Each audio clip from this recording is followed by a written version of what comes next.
Hello guys, welcome back to the channel. Today we're going to talk about another air grid heater relay failure.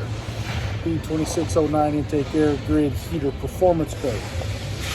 So they have the same thing that we've all talked about several times, and we've watched them put a couple of these Banks Monster Rams on. That's what we're going to do again today, another Banks Monster Ram. This truck has already been massaged a little bit, let's say. I'm not going to say the words. You guys can come to your own conclusions when you look at the video.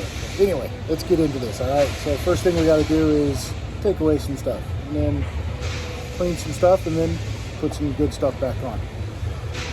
Keep watching and we'll show you what we're doing.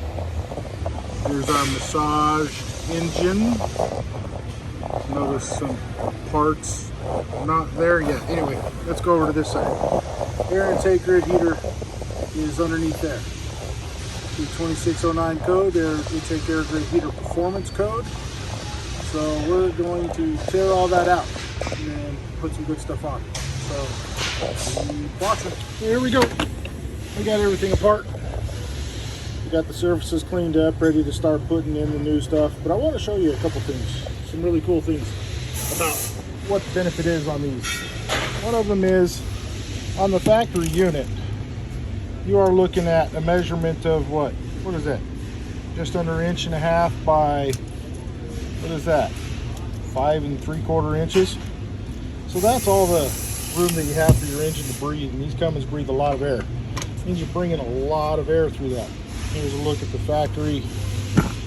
You have a little bit more, but you're still restricted by all of this here. So here's the Banks. All right, let's turn it over and take a look at this. Quite a bit of a difference.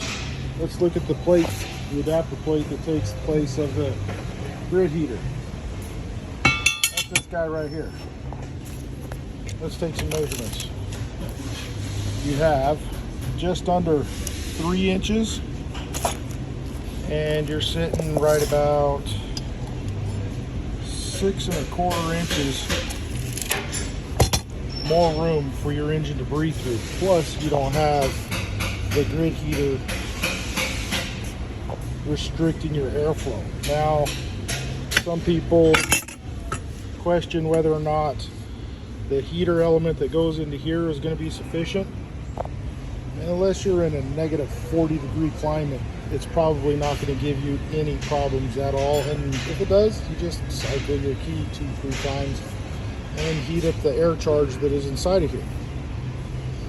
So we'll get her put back on, we'll get her put back together, and then we'll show you some after video.